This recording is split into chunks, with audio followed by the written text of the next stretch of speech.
What's up mga kababoy? Our latest video for today. So mag-upload ulit tayo sa ating YouTube channel tungkol sa ating mga kababuyan. So ang given back to natin si Puyo. Kung natatandaan nyo doon sa aking video, yung alaga ng aking pamangkin doon sa sitio Niyugan ng Sapangan. So naiwalay na po yung kanyang mga biik. At doon sa 14 na biik na yon ay mayroong pinalad na 11.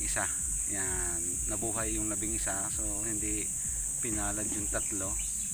Parang medyo malaki na nung hindi nila nakayanan. So nakakatuwa pa rin naman dahil 11 pa rin yung malulusog na biik at naiwalay na nila. So tumawag ngayon yung aking pamangkin na sabi sa akin na ibebenta na nila yung 8 doon sa 11. Kasi meron tayo doon 2 na bakto. So parang natampahan or sa kanyang biyanan at hipag niya ibibigay yung ating pabaktong anak ni Mama Pig Puyo. So ayan, so makakapagbigay ulit tayo ng ating bakto at mas dadami pa. Kasi kagaya noon, 1, tapos magiging 2 yung ating ibibigay ngayon. So pupuntahan ko para makita ko at makapamili ako ng magagandang babae na ibibigay natin. 11 kaya 8 ang ibebenta dahil yung 1 daw ay inusap ng parang kuya yata niya. Kuya nila. So napagkatiwalaan na kumuha din ng gagawin sigurong inahin or iinahinin din dun sa biik na yon dahil napakagaling mga nakapo ng lahi nila. So kahit kainitan, pupuntahan na natin kasi baka dumating yung buyer nila dun sa 8 kabahagi nila. Pero yun naman yun mga kababoy sa ating mga kagibon back to. Basta sabi ko nga sa inyo, tamang alaga, bibigyan kayo ng maraming biyaya. So kagaya nila, meron na silang sariling inahin, tapos meron pa silang ibebentang 8 biik. Bali siyam, pati yung inusap ng kuya nila. So kasama yun dun sa biik nila. So siyam, 2 lang ang kukunin natin ngayon doon at pipiliin na natin para ibibigay na natin doon sa bago nating magiging owner ng Give One Back to project ng Mama J. Hernandez. So tara guys, puntahan na natin at baka makita pa na mamimili ay mapasama sa maibenta. So ayan, tara, mamimigay na ulit tayo. Dito na ako, titingnan namin. Magdala ka ng ano, susulatan natin ng pangalan.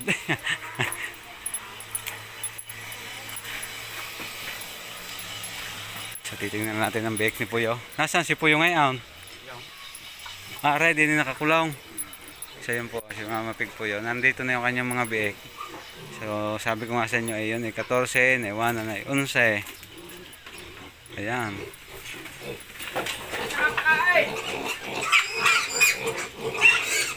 Lagi ng pakain. Makikinis naman eh. Oh.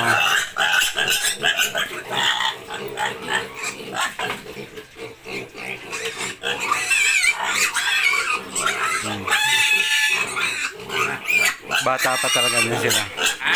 Ang iyak ay ano, bake pa. Malalaki eh. Mas matataba yung kinutisay. Pigis yung manggamit. Ilan ang pinapakain niya dito? Ayan. Ayan, dapat ganyan na yung pakain. Ganyan nakadamay. Ayan. Patatakaw naman pala eh, oh. Pagbugawan ng manok. Oh, patata. Ano, mukha haba nila, kaso sila ay ano, medyo slim. Sabagay, ano nga, dadamihan nyo ng pakain para mas mahahaba yan doon kay Tisay, pero mas matataba ang kay Tisay ang pagka-body. Magaganda eh, katatangkad pa naman, kahaba. Sabagay, bata pa rin naman kasi sila, kaya yun isang hapit ng kondisyon pa.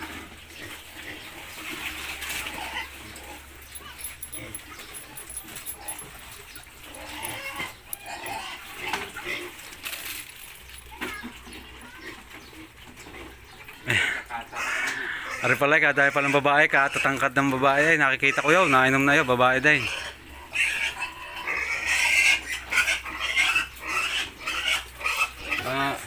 Hindi, wala nagkakain ng kulay violet, yung pang spray.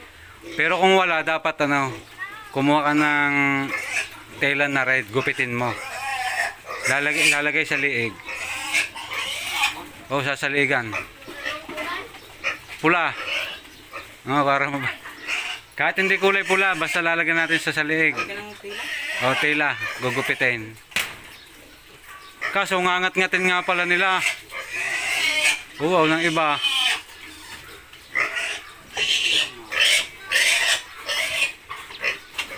Hindi makikilala eh. Ayun, sa bagay yung isang ayon, may Burgess. Yung isang babae. Yan. Madaling kilalanin. Madaling kilalanin kung ano eh. Gutom din yung ibang yun ah. Haba, kakatuwa. Kahaba pa naman, kahaba. So, sa 2 linggo yan, sabi ko sa iyo, yun ang kahit 5-5 ang yung presyo sa totoo lang. Pag bumuskar na katawan na yan, sa pabuka na yan eh. Bata pa yan eh, yan eh, sa pabuka na.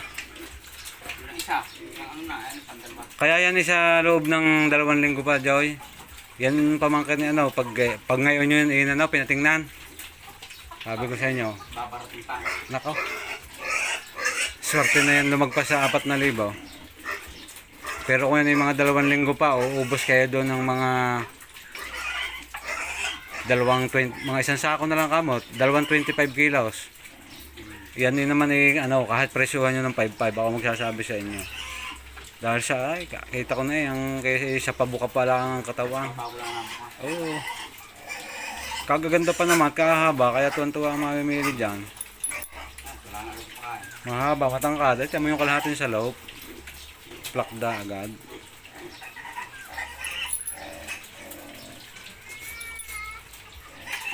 Kaya kung babaratin din laang, ay huwag nyo ibibigay.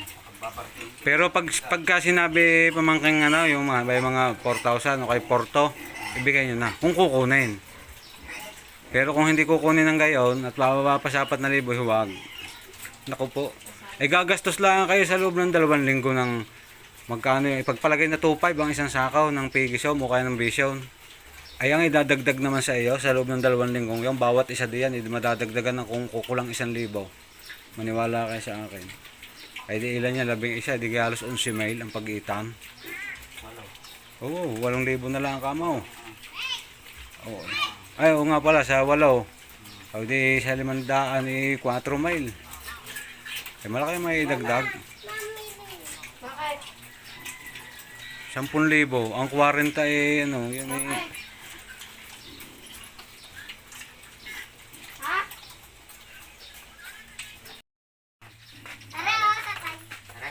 sabihin natin sa kanila, pagka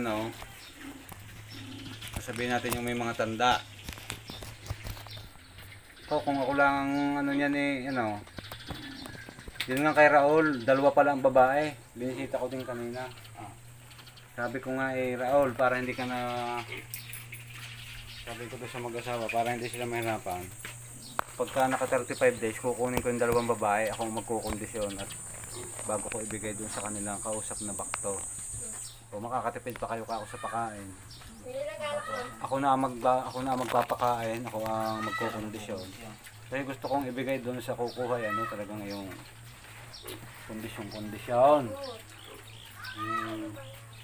Masarap i-kondisyon ng mga kondisyon naman po. Kaya ka naman na dumi-dumi ng kanti ang pakain para sila ibuso ng katawan. Ganda niya. Magugustuhan din yan. Gaganda niya. Kaya lang, hindi ganun sa ganun presyo.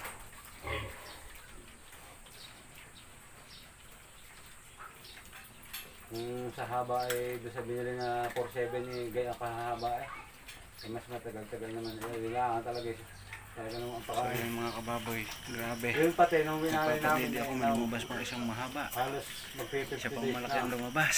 Galing sa inahay, kaya matataba. At saka doon sa inahay, kaya pala, hindi pa lumalabas sa kanya inunan. Gising. Okay, wake up. So, bali 14, ang laki pa rin ang lumabas. Gising na ikaw. Ngayon, mga Burgess naman pala. Ayan, sabihin mo na lang doon sa 14. Grabe. May lumabas pang isa. Ang kunin na lang para matandaan dyan ay yun.